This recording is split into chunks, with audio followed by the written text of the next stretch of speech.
Getting grounded. ChainsFr, YouTube, Twitch, YouTube. There's a lot of things in life that I don't really understand, but if there's one thing I can truly comprehend, it's being grounded. Because in my time, I've served a total of 547 days and 16 hours in the slammer. And through a year and a half of extensive first-hand research, I've come to the professional conclusion that getting grounded is... I'd rather be grounded. Straight ass, bro. Nah, I'd rather be grounded, man. Back in my day, I got beat. Belt, switches, stretch cord. I'll definitely take grounding. That's slight. Instead of going to school with freaking marks on your freaking your thighs and cheeks.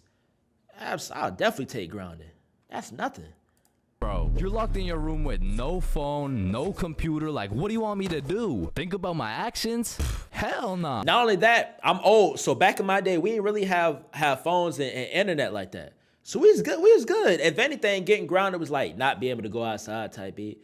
Not getting your games taken for a little bit. That's simple. That ain't bad. Because I feel like if I was born around around this time and they turned the Wi-Fi off, I'm catching a double homicide for sure. I need my Wi-Fi. Being grounded had a young me doing the stupidest shit ever, bro. Like, I was popping handstands, hitting my head against the wall, playing with the door stopper thingy. Pause. Shit, I got so bored, I even read a few pages of a book like an absolute nerd. And now that I think about it, Percy Jackson and the Battle of the Labyrinth was actually a spectacular read. Now listen, there's only one thing worse than being grounded, and that's being falsely imprisoned for life. Well, now that I think about it, there's a lot of things worse than being grounded, but one of which is being grounded during summer, bro. There's something about being able to hear all the happy children, the ice cream trucks, your homies having fun, the hoes throwing rocks at your window, asking you to come outside. Oh, that ain't never happened. But nah, like the times I did get grounded, it was only like, it was probably like a month. I'd rather get beat, bro. Get beat and then go back to doing what I'm... Well, no, get grounded, because I'm not getting freaking beat. Marks on me. I'm not good with pain. That belt hurt. The switch hurt. You just cry yourself to sleep because there never was any hoes throwing rocks at your window asking you to come outside. It's just you, your Percy Jackson books, some used toilet paper, and the existential thoughts in your head questioning if it's even worth it. And listen, I'm sure everyone can pick up on the fact that I'm a really intelligent dude. Smart all around, really, but trust me when I say, I wasn't always this smart, bro. In fact, in kindergarten, my dumbass fully believed with my whole heart that being grounded meant your parents would just dig a decent sized hole in your backyard, toss you in, and bury you alive for the time being. And so I'm sure you could imagine my surprise when my OG friend of 5 days said, yeah, I got grounded for 2 whole weeks. Holy fucking shitballs, dude, are you okay? No, man, it's really hard. I didn't get to touch any of my toys or anything. Damn, how long ago was that, man? Oh, I'm still grounded. No, you're not. Yeah, dude, I'm grounded right now.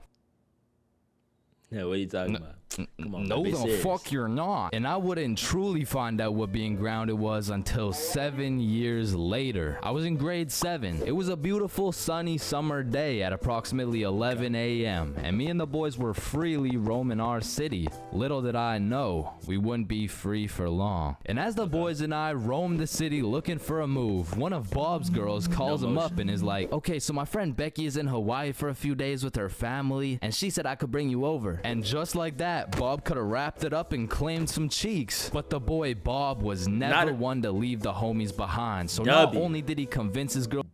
My God. My man. He better than me, though. If some girl calling me, trying to get her cheeks clapped, I'm dipping the homies. Fast. Me and Pico hanging out.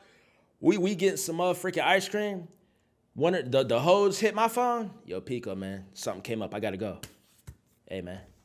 Keep your head up, man. Keep your head up, man. I'm gone.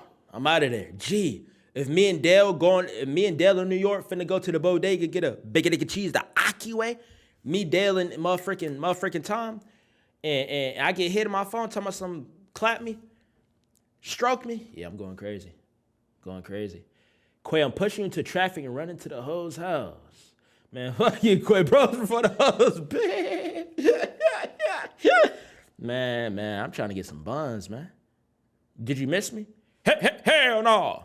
girl to let us come, but he went above and beyond. He got his girl to bring some of her friends over too, and now we're hyped. Okay, that works too. Now located the move, and quite a marvelous move if I do say so myself. Now keep in mind, all of us knew Becky and had been to Becky's house many times before, but Becky was all the way in Hawaii, so she had no clue about the marvelous move about to take place at her own crib. But regardless, me and the homies walk into Becky's crib, and they low-key got a little get-together in the works. I see Bob's girl, I see Bob's girl's friends, and then I see a mutual friend of mine named Dennis, and he brought his girl. Now a little backstory about Dennis. Dennis was 2 years older than me, making him in high school, and to be fair, from grade 7 to high school is a colossal difference. Dennis was taller, had a more developed frame, and bro, definitely had a super senior.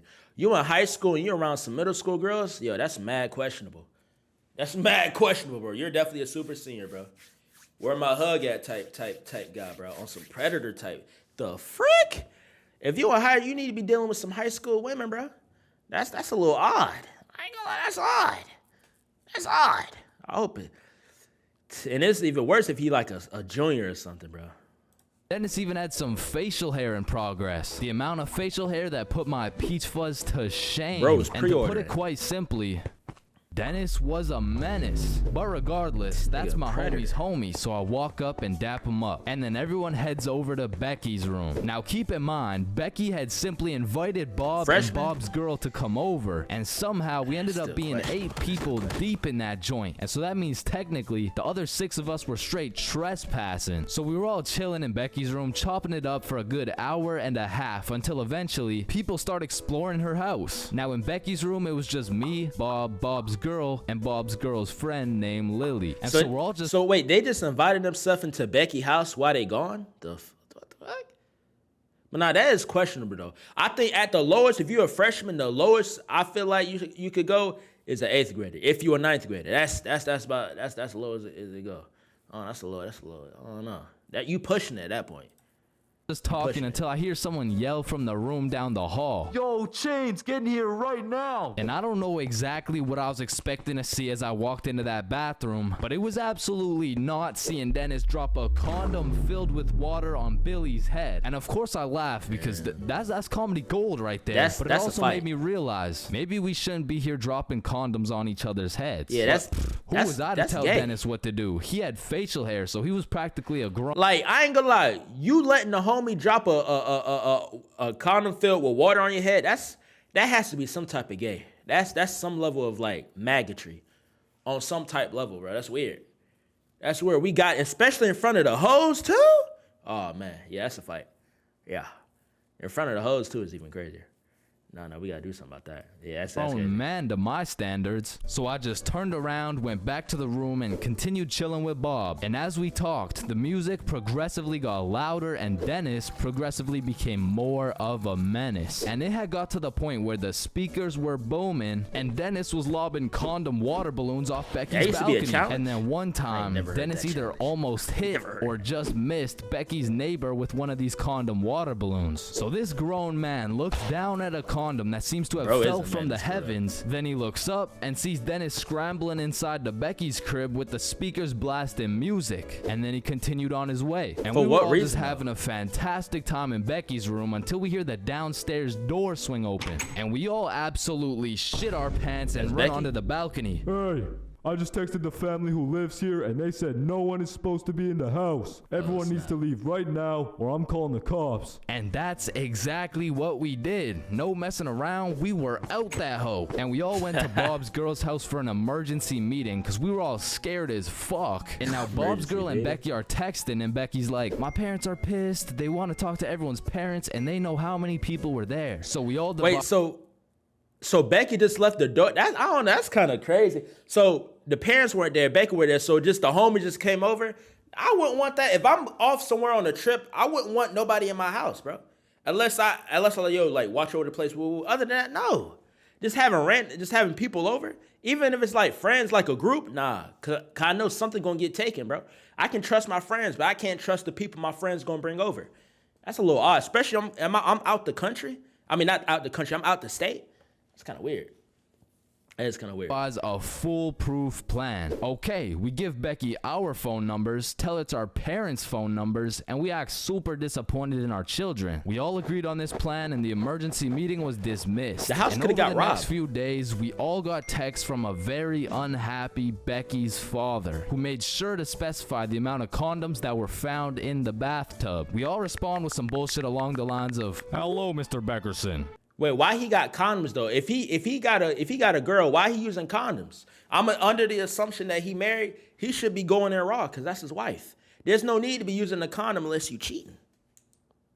Unless you cheating, why would you use a condom on your wife? Man, we gotta check that dad. I'm Why, very raw? sorry to hear." That's his wife. That's his wife. That's his wife. Like if you having sex with multiple people, you should wrap it up. You should definitely wrap it up. But if you with one woman, and especially if that's your wife, yeah, raw. That's how it's supposed to be.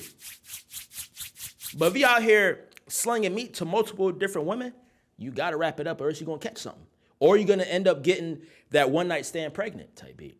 I think Quay's slow. That's a fact. What the frick?